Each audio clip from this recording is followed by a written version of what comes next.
Next point is applications of Gauss law. आता आपण इथं गॉस लॉ जे आहे गॉस लॉची ॲप्लिकेशन्स पाहायचे आहेत. त्यामध्ये फर्स्ट ॲप्लिकेशन आहे electric field intensity due to uniformly charge spherical shell or hollow sphere.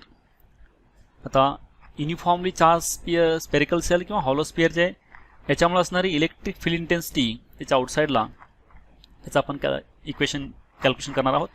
त्यासाठी consider this diagram and corresponding this animation.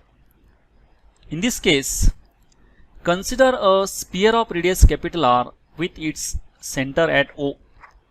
हा स्पियर आहे. ह्या स्पियरचं सेंटर O आहे. इथं पण दाखवलं ॲनिमेशनमध्ये स्पियर सेंटर आहे O. हा स्पेरिकल शेप बॉडी आहे. Charged to a uniform charge density sigma coulomb per metre square. तर याच्यावरती चार्ज प्लेस केलेला आहे या स्पियरवरती. हा जे स्पियर आहे त्यावरती स्पियरवरती चार्ज प्लेस केलेला आहे आणि हा जे चार्ज आहे एका युनिट एरियावरती सिग्मा इतका आहे.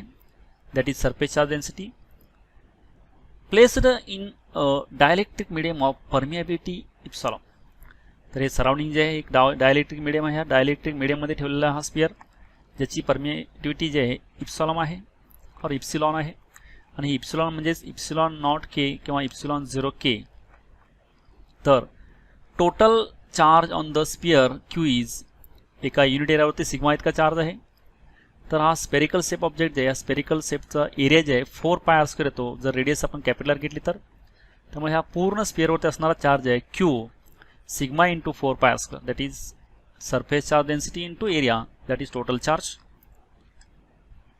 Bye Gauss theorem the net flux through a close surface phi equal to according to Gauss theorem this flux Gauss theorem is q by epsilon. If this actually q by epsilon naught k, that is q by epsilon this equation. Actually this phi equal to q by epsilon, but epsilon is epsilon naught k, but k is 1 for air vacuum free space, hence only q by epsilon. Here for air vacuum k equal to 1 where q is the total charge inside the closed surface. हा spherical object आहे. ह्या spherical ऑब्जेक्टमध्ये इनसाइडला पण ठेवलेला charge आहे हा Q इतका आहे. ह्या ॲनिमेशनमध्ये पण दाखवलेला आहे तो चार्ज. हे स्पेरिकल बॉडी आहे याच्यावरती चार्ज प्लेस केलेला आहे. हे आणि याचं रेडियस कॅपिटल आहे या स्पियरची. क्यू इतका चार्ज आहे टोटल स्पियरवरती असणारा चार्ज. एका युनिट एरियावरती असणारा चार्ज सिग्मा आहे. ते इथं डायग्राममध्ये पण दाखवलेलं आहे. हा कॅपिटल आर हे डार्क लाईनचा स्पियर आहे. हा याच्यावरती चार्ज ठेवलेला आहे Q.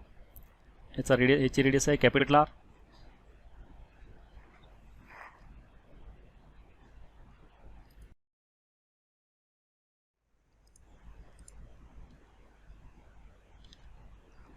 Imagine a concentric Gaussian sphere of radius small r passing through P. आता आपण हा पी पॉईंट जे आहे ह्या पी पॉईंटमधून पास होईल असा एक स्मॉल आर रेडियसचा आपण गॉसियन सरफेस इमॅजिन केला. ह्या डायग्राममध्ये पण आहे त्या ॲनिमेशनमध्ये पण दाखवलेला आहे. स्मॉल आर इतक्या रेडियसचा आपण हा गॉसियन सरफेस कन्सिडर केला आहे की जो पी पॉईंटमधून पास होतोय. Let ds be a small area around the point P on the Gaussian surface. आता ह्या गॉसियन सरफेसवरती आपण इथं हे ds एरिया इमॅजिन केला. ds एरिया कन्सिडर केला. इथं पण दाखवलेला आहे हा ds एरिया आहे गॉसियन सरफेसवरती. The electric field intensity at a point P at a distance small R from the centre of the charge sphere. आता ह्या चार्ज स्पियर जे ह्या चार्ज स्पियरमुळं असणारं इथं पी पॉईंटला असणारं इलेक्ट्रिक फील्ड इंटेन्सिटी आहे ही फील्ड इंटेन्सिटी जो पी पॉईंट स्मॉल आर इतक्या अंतरावरती आहे सेंटरपासून तिथली आपल्याला इलेक्ट्रिक फील्ड इंटेन्सिटी काढायची आहे. त्यासाठी आपण first flux d five through the area ds. आता हा जे ds एरिया आपण जे इमॅजिन केला आहे ह्यातून ह्या चार्जमुळं बाहेर जाणाऱ्या फ्लक्स जे आहेत ह्या फ्लक्स आपण फर्स्ट कॅल्क्युलेट करायचे आहेत. त्या फ्लक्स जे आहेत त्या flux d phi equal to E bar dot ds bar. आपण डॉट प्रोडक्ट घेतला इथं E ds cos theta. Theta is the angle between E and ds electric field and ds area. Here this direction of electric field and ds area direction both directions are same, hence theta equal to 0 here. For theta equal to 0 cos 0 is 1, hence E into ds only. This is d phi, that is a flux passing through ds area only. ह्या फक्त ds area मधून जाणाऱ्या flux जे आहेत ह्या delta five D five आल्या आहेत. ह्या ds area मधून जाणाऱ्या फ्लक्स जे आहेत ह्या डी फाय इतके आलेले आहेत. तर total electric flux through the Gaussian surface. आता फक्त ह्या ds एरियामधून जाणारे फ्लक्स जे आहेत हे आपण इथं कॅल्क्युलेट केला d फाय. आता संपूर्ण हा जे स्पेरिकल ऑब्जेक्ट आहे, ह्या स्पेरिकल आपण गॉसियन सरफेस जे घेतला आहे, ह्या स्पेरिकल गॉसियन सरफेसमधून किती इलेक्ट्रिक लाईन्सचा फोर्स फ्लक्स जे आहे ते बाहेर जाणार ते आपण कॅल्क्युलेट करायचं आहे. ते फाय जे आहे ते सर्व integration means addition of all d five, that is ह्या ds एरियामधून जाणारा फ्लक्स, नेक्स्ट ds एरियामधून जाणारा फ्लक्स, नेक्स्ट ds एरियामधून जाणारा फ्लक्स, नेक्स्ट ds एरिया, असे आपण ह्या गॉसियन सरफेसवरती आपण ds जर आपण एरिया कन्सिडर केले तर त्या प्रत्येक ds एरियामधून जाणाऱ्या फ्लक्स जे आहेत ह्या d फाय असतील. आणि त्या सर्वांची आपण ॲडिशन केली की टोटल फ्लक्स जे आहेत ह्या स्पेरिकल आपण गॉसियन सरफेस जे कन्सिडर केलं आहे त्यातून जाणारे फ्लक्स मिळतील. म्हणून आपण फाय जे आहे हे इंटिग्रेशन केलेलं आहे. इंटिग्रेशन ऑफ d फाय आहे. d फाय म्हणजेच काय, हे e इंटू ds आहे. पण इंटिग्रेशन एक क्लोज पाथचं आहे कारण हा पाथ हा क्लोज आहे म्हणून आपण क्लोज पाथचं इंटिग्रेशन घेतलेलं आहे. e into ds, but this e into ds आपण ऑलरेडी कॅल्क्युलेट केलं आहे. तर e इंटू ds आहे फक्त e बार डॉट ds बार आहे, हे आपण e इंटू ds आलेलं आहे. e इलेक्ट्रिक फील्ड कॉन्स्टंट आहे पण हे इंटिग्रेशनच्या बाहेर घेतली. आणि इंटिग्रेशन ऑफ ds जे आहे म्हणजे addition of ds area for close path. आपण जर हा ds एरिया आपण पूर्ण क्लोज पाथमध्ये जर ॲड केला तर हा संपूर्ण स्पिअरचा एरिया जे आहे हा 4πr² येतो, ज्याची रेडियस स्मॉलर आहे म्हणून. हे इक्वेशन 2 आहे. म्हणजे आपण ह्या गॉसियन सरफेसमधून जाणाऱ्या फ्लक्स बाहेर फाय जे आहेत ह्या फाय आपण कॅल्क्युलेट केल्या, ह्या आलेल्या आहेत e4πr². तर फ्रॉम इक्वेशन 1 and 2 आता आपण 1 इक्वेशन जे आहे म्हणजे आपण गॉस थेरम वापरून आपण काढलेले फ्लक्स आहेत त्या, आणखीन हा इक्वेशन आपण जॉमेट्री वापरून काढलेले फ्लक्स आहेत. ह्या दोन्ही इक्वेशन जे आहेत दोन्ही इक्वेशनचे सेम आहेत. Left hand side, right hand side must be same. Equating right hand side of this two equations that is 1 and 2.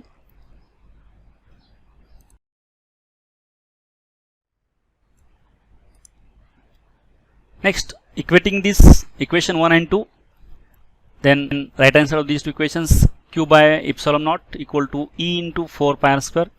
Rearranging terms, then e equal to q by 4π epsilon naught r². Then putting value of q is total charge, that is sigma into 4πr². This putting value of q is equal to sigma into 4πr². Then again rearranging terms, then 4π gets cancelled. Sigma r² divided by epsilon naught r². This is the electric field intensity. This is the electric field intensity at this p point due to this spherical object, spherical cell or spherical hollow sphere.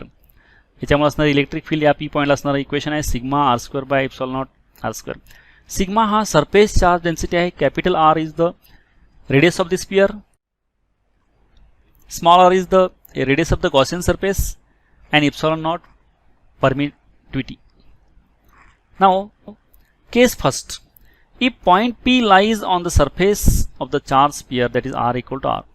Now this P is here, then this is the small r. If P is on the sphere, then small r becomes capital R. P point आपण on the sphere घेतला म्हणजे on the sphere चे आपल्याला electric field intensity पाहिजे असेल तर small r ची value capital r येते. मग आपण ह्या इक्वेशन मध्ये small r equal to capital टाकलं तर इथं small r equal to capital टाकल्यानंतर हे कॅन्सल होतात. मग e equal to sigma divide by epsilon naught किंवा एप्सिलॉन 0 येतं if p is on the sphere. Now case 2, if p lies inside the sphere since there are no charges, that is inside sigma equal to 0. आतमध्ये त्या स्पियरच्या इनसाइडला charge नसतो कारण charge always ॲक्युमुलेट्स on सरफेसवरती नेहमी charge असतो. इनसाइडला charge 0 आहे म्हणून तर intensity जे आहे intensity E equal to 0 inside the sphere. स्पियरच्या इनसाइडला इलेक्ट्रिक फील्ड जे 0 येते.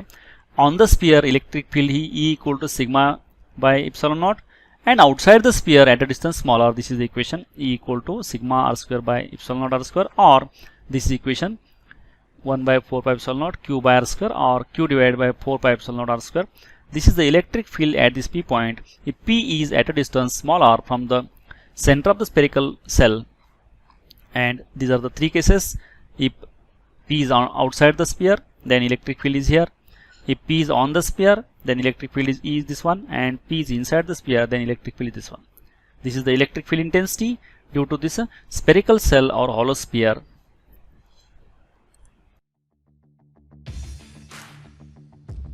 Thank you for watching this video.